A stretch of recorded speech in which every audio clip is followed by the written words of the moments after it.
Today we're going to share with you an interview that we did with our friend Samuel. Without any previous experience in bicycle touring, he did one of the most challenging routes crossing the Sahara Desert, and he did it on a bike he bought for 100 euros. And a few months after his first pedal strokes in Hungary, we met him here at a guest house in the Gambia. We sat down with Sam to talk about his experiences and his newfound passion for bicycle touring. So, do you want to give us some info on yourself? Yeah. Well, so my name's Samuel Lopez Hofer. I'm from the U.S., born in the U.S., but I actually grew up in Costa Rica. Okay. My dad is from Nicaragua, so I kind of have that kind of cultural side of me. I've always been into traveling a lot. My parents did a big trip, which kind of inspired me to get out there at first. And I really have been exploring places and trying to explore them in new ways. And yeah, I was backpacking around Europe. Basically, I would always meet some bicycle tourers and places, and it always fascinated me. Their stories, the things that you would see, the way they saw the world. So that kind of traveling, kind of like taking it to the next level. And I was just thinking about it. I was researching them. I actually watched you guys' videos, of course, before it, and I was like sitting in my hostel, like thinking, can I do this someday?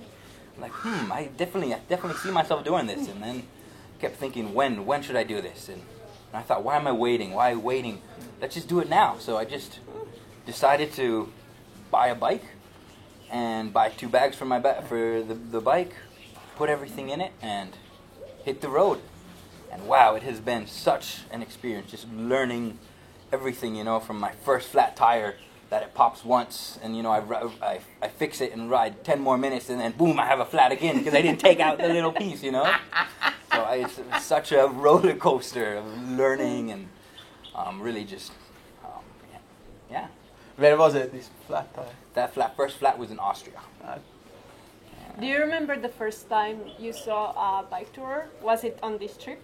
Yes. So the first time I saw a bike tour, yes, it was on this trip. It was in Ireland, and he had just started out, and I just remember he had just done a couple weeks, and he had just such passion for it and such energy, and I was just like, this really had started to click, started to make more sense. And then actually one of the events that really got some more inspiration for this was the Camino de Santiago.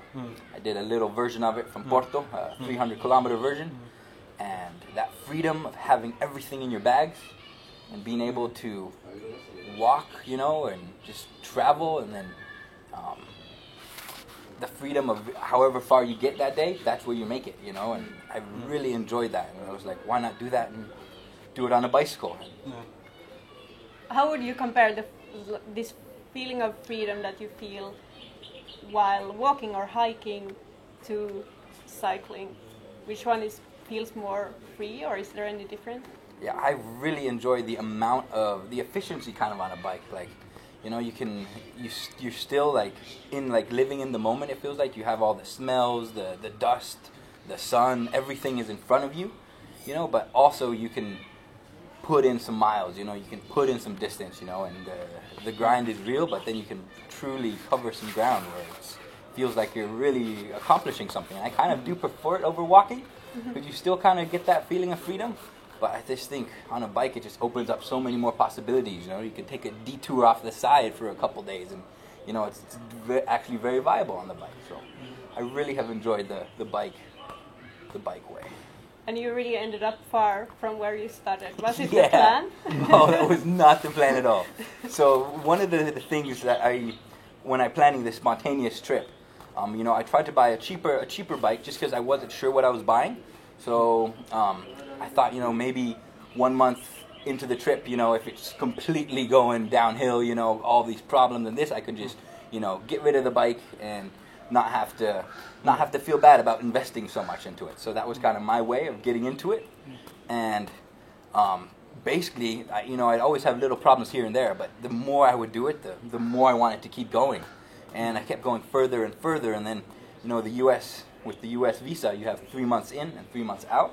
The Schengen zone? Yeah, so I would have to decide, where do I want to go after my visa was up in Europe. So it's like I could either go to Eastern Europe, which in the wintertime is kind of cold, or Turkey I was leaning towards, and then there was Morocco, and I was like, let's do Morocco, why not? And ended up going through Morocco, And then I was getting close to the Sahara Desert down in the south of Morocco, and I was traveling with a friend of mine for a bit, and he was recommending Mauritania, and I literally did not even know about this being a country. I didn't even know it was a country. Like about 2 weeks before I hit the border, I didn't know it was a country, and I'm so glad. There was actually a point where I had a coin. Yeah, and I was like, should I do this or not? You know, I was like, I could just keep going back to Morocco, my original plan. And I was like, you know, let's see. I'm already this far. I flipped the coin, and the coin told me to go south. So I did it. Yeah. And this is really interesting. Like, look, we have spent it for a bicycle, like 3,500 euro. You have spent it how much for your bicycle? Yeah, so the original the bicycle itself was 100 euros, which is and it's very basic equipment. very basic. Yeah, and you did really a pretty rough terrain in a way. Yeah, well, yeah, and towards the beginning, it was really just getting into that zone, that biking zone, every day, and you know, for me, part of it's of course the traveling part, and but part of it for me also was just the, you know, the exercise, the getting on the bike and pushing my body further and further. Like part of that for me was a lot of enjoyment. You know, those endorphins and the rush after a long day was. One of the things, And you started in the winter time in Europe, right? Yes, yeah, the end of the winter, beginning of the winter. Yeah. We had some colder days there in Austria. There's some Austrian nights camping. And at that time you weren't making that big distances, of course. No, not in those hills. The hills in Austria. I remember doing a 60-kilometer day and just being completely wrecked. You know, 10 hours of biking, just like, you know. And then as you progress, you know, as I progressed and started just going harder and harder, and it's amazing how much further you can go sometimes if you really push yourself. With the equipment you had, it's amazing. You're just proof. You really don't need so much stuff and high-end stuff and expensive stuff to do such a trip, you know? Yeah, really, I've always been, you know, it's interesting, like, yeah, a lot of these little repairs and stuff, I think, I don't know, if I would have maybe gone a different route, it probably would have been easier, but, you know, not having the bike knowledge beforehand, you know, if I would have had these nicer things to start out with, you know, maybe I wouldn't have learned the right way, you know, and I would have been ruining one of these nicer equipment that I don't even know how to use, so I think for me it really worked out well. Yeah, and it works. With any equipment, or more or less, you can do. Right, I say you just got to get out there, you know. Doesn't matter the bike, just get out there. Yeah, exactly. Get out there. That's important, isn't it? Yeah. Just do it. And so you cycled from Hungary? No. Yep. Hungary to the Gambia. Yes. And how long did it take you? So it was about 4 months. It's 4 months in total. Yep. Going at my own pace, you know. I'd go pretty hard, but then I'd rest pretty hard as well. It was kind of my style. Yeah. I'll go 4 days hard, and then, you know, 2-3 days rest. Go 4 days really hard again, and just put it on repeat. Did you find the camping difficult? The camping was nice. It was it's such a unique way to just be out there in nature and cooking food, you know, by yourself or with a traveler that I meet here and there, and you know, open fire whenever I could get an open fire, of course, which was very nice. Something about the fire at night in the middle of the forest. Oh, it's truly amazing. What was the best experience you had so far in the trip? Let's see, best experience so far. Well, the Sahara, you know, that was the days of biking through the Sahara. I think it was hard to compare that to much, you know. The crazy feeling of nothing, yet it just felt like it's so much to take in too. There's the vast nothingness and so little population in these areas, and then you see somebody who lives there in the middle of nowhere, and you're like, what? There's someone living here. That was very unique going through the desert. Yeah, what was your expectation? Because you didn't maybe do that much planning of crossing the Sahara. So what was your Right, my expectation, to be honest, I was kind of worried it was going to be a little harder. You know, I was worried that the water would be more accessible. I was actually surprised by the amount of areas where you could get water and these little villages where you could get stuff. So it wasn't as hard as I was imagining. You know, when you say cycle through the Sahara, it's definitely an adventure. And I think a big factor was the right climate, the right time that I went. That really made it more enjoyable. Yeah. What was the weather like, or the conditions? It was, it would get pretty hot during the daytime, but not unbearable heat, and it would actually cool down quite a bit at night. Like I was like, what? This is the desert, but it can get chilly at night. And I was like, it's very nice for camping. You just relax in the cold, and I sleep well in the cold personally. It's cold around, and then you get wrapped up and you sleep good. And you came around New Year, or when were you? So that was basically end of December. I was leaving Morocco. Okay. Yeah. Heading into Mauritania, and then I was in Mauritania, and I was because I ended up in Mauritania. Of course, I'm like, Senegal's right here, and Gambia's right here. I have to go there now. No, it's this close, So this trip has really been from unplanned, how it has forged itself. Really, like I had no idea I was gonna end up here in Gambia, like, and then somehow one thing leads to this, one thing leads to that. A couple coins flipped and. Here I am in Gambia. What? And what's your next bicycle tour going to be? Yeah. So I'm not positive where yet, but this is definitely the first of many tours, as I've said, because it's something that it's like a newfound passion. This way of traveling, the way of meeting people, the whole cycling community is out there. I can't believe still I'm meeting you guys here after literally before watching your videos and just thinking, should I do this? Is this possible? You guys were doing it, and now I meet you guys. But yeah, I'm planning probably Central and South America will most likely be my next tour. Fantastic. Nice. Leave from my home and just go south. Yeah. And the bike you bought in Hungary? Yes. What's going to happen to the bike? So this bike, I am leaving it here with a local here, and he will be using it. And maybe if it's still here in a couple years when I come back for another bike tour, then I'll get it and go off for another tour. So. Very, very nice. And maybe we meet again in South America or somewhere definitely. in the States. You never know. Yeah. You never know. We're biking by and I'll see, there they are. There they are. Nomad Trails. Small world. Very small world, isn't it? It really is. It is something else. Yeah. So do you have another question? Yeah, and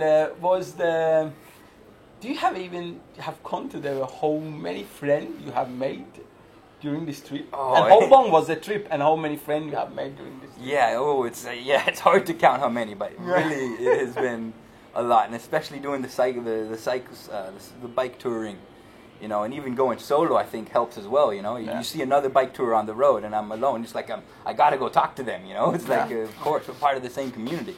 Yeah. So the amount of friends and people that you meet up with, and I'll even bike with them for a day or 2 days, and I think I'll never see them again. And then I see them 2 months down the road or a couple weeks down the road. It's like, what? Here, I know you. And it really has opened up this whole community. All this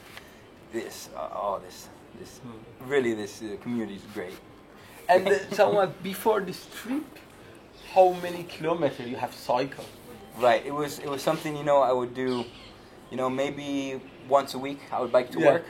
If something I'd have a bike, but never do any crazy trips. Yeah. Nothing like this. Nothing at this scale. Yeah. I really it's kind of how I do things. I kind of go things at them really hard, and see if I like them. I don't kind of just ease into it. No, I like to buy the bike and own it. See if I can do it. See if I can survive. Doing it day to day. I didn't ease into it. I just went all or nothing. Kind of was my thing, and I think I definitely got it this time. So that's really amazing. Really, really like it. Yeah, we will definitely meet again somewhere. Oh yes, our paths will cross. Oh yes. So one of the questions that we get asked sometimes is from people who are like looking into bike touring, and they are asking us like, what advice would you be to someone going on their first tour? And I think you are the perfect person to ask. Yeah. So what would you tell? My advice for a beginning tour. Let's see. Well, one thing that I really, one of the changes that, like for example, that I did on my bike was my saddle. I think when I first upgraded my saddle, I think was one of the ones that really gave me extreme amount of more comfort. That was one of the things that I think it took a little too long for me to change into. Ideally, I think that was one of the definitely hit point. I think the bike, I think really down to the basics of the bike, how well it can run. Even like not an expensive setup, I was completely blown away. I didn't even know this thing could handle this many kilometers, but It really has. So I think, you know, to not be limited by money. I mean, you can really do a small budget things, you know, buying used items for all these things, and you can make it very viable. Yeah. You know, and if you're sleeping in a tent at night and cooking your own food even, I mean, you do this very cheap. So, you know, when it comes to starting your bike tour, you know, and money seems like a big issue, I think you can rethink it. You know, you don't always have to have these crazy setups. And there's also these crazy setups that are great, you know, so it's like you really got to find your own way, but not be limited. Yeah. Very, very agree with that. When you were thinking about maybe starting cycling, and you were planning and thinking what equipment you would need, for example, was there something that you needed to rethink, or something you maybe didn't think about when you were preparing for cycling? So, let's see, one of probably, besides like not upgrading my saddle pretty early on, one of the other biggest changes that I probably like going back and seeing on the equipment I set up was, you know, my cooker it was one of the screw tops, and going into Western Africa, which wasn't my original plan, but going into Western Africa, not having those screw top canisters, or they're in some places, was really a big one for me, just not being able to have that access. Overall, I was pretty impressed on how my equipment selection went. Yeah. I think for the most part, I'm also pretty easy with comfort and stuff. You know, I'm pretty easy at making things work. I'm not picky on, you know, where I sleep, or, you know, like just kind of basic things with living. I'm kind of very simple. So for me, it was pretty easy. I don't have to have these luxuries or comforts sometimes. So for me, it was just very bare bones, the basic, the minimal, and yeah, overall, I think with the setup I brought with my basic things, it really worked well for me. Yeah, I really impressed by you just buy your bicycle and come. That's just amazing. I really love that. Yeah, it's such a when it was first starting, you know, and the more I thought about it, the more I got set on it, and I'm like, you know, this is happening. This is gonna happen. Yeah. You know, I just went to the store and bought my bags. And got everything, and I just made it more reality. And then I just had this rush. I like needed to just get out there to get started. And then I don't know where I was biking, and then the days just started going by. And then it was like decisions for this country, for that country, and it has been such a roller coaster, such a roller coaster. Yeah, one thing is sometimes we've been asked also, and I think maybe some people have asked you also, what is the other side of the story? What is the worst experience you have had? Right. Let's see. The worst experience is, how to pinpoint the worst. There was just a couple days where I had a couple mechanical issues that I just wasn't sure how to fix. No. Like I remember this. I actually accidentally got onto a motorway in Austria. Yeah. I was like, this kind of looks like a motorway, but let me just check. And I just started a bike on it, and I was like, this is definitely a motorway. And then 5 minutes in, you know, Austrian cop pulls me over and is like, what are you doing here? This is the motorway. Like, oh, I didn't know. And I had to climb over this barrier, push my bike through this blackberry patch. It's like the only way back.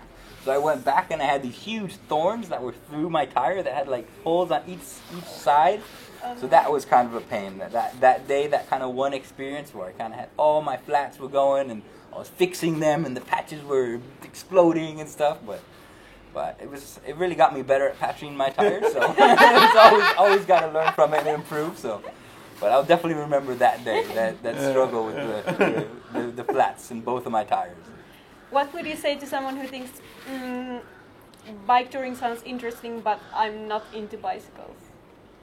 Let's see. I would say, I think they got to give it a try. You know, give it a couple-day tour. You know, get out there and feel it, because, you know, I think half of it is being on the bike, but the other half of it is, you know, being part of the community, meeting the people, seeing stuff out there, you know, just, you know, climbing up a hill and just being like, whoa, I just climbed this hill, and then you just cruise down, you know, the build up for rewards. And yeah, I think you really just got to try it, you know, and what you got to lose, you know, you just got to try it.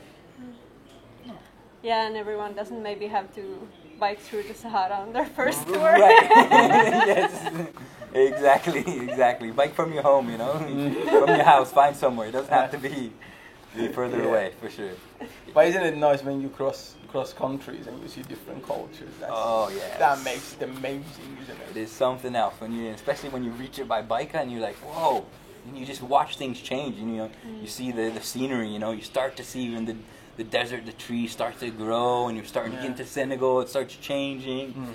You like really can see these smaller changes that sometimes if you're just zooming by in a van or on an airplane, I mean, you can't really tell as much. So I really like the details you can notice when you're on the bike. Which country you like the most? You would like to definitely go back and visit? You know, probably what instantly comes to mind would be Senegal. Just because not knowing French was very frustrating there, because the people seemed very friendly, and it was just so beautiful, and there was a lot to see in Senegal. And that's one of the countries I definitely would like to go back, and I really had enjoyed it, but not as much as I think I know I could have. Yeah. So. And now you're off to back home, yeah? Off back home, yep. Off back home to cook food, yeah. I cook food for a living, so yep, I'll be back cooking, making money, and saving for my next bad bike tour. And do you know when it's going to happen? You said maybe you're going to South America, but do you know when you can go? Probably as soon as I can. It's something like I'm gotta get back into work, and I enjoy my work. But as soon as the opportunity arises and the time is right, it's sooner than later. That's for sure. All right, nice. I think you have a flight pretty soon. Yeah, I do. So, yeah. I believe it's coming to an end. Yeah. Do you have your social media you wanted to share with us? Yeah. Okay, yeah. Okay, so we can link things Thanks. somewhere. Thank you so much for sharing your story. Yeah, thank you guys for having me. And it was great to have you, and it was great to hear your story. Really, thanks. Awesome. You're a true legend already. You are really. We heard the other tourers coming from Sahara. Oh, there's this guy who just bought a random bike in Hungary and he's cycling down here. So I was so impressed by your story. Awesome. All right, but great. See you in apparently South America, or maybe if you're late in Asia, you never know. Yeah, for sure. Or maybe in Africa again. I will be in all those places. Yeah, cool. So see you somewhere. I will definitely see you. Thanks, buddy. Yeah, for sure. Great. Thank you so much. Oh yes.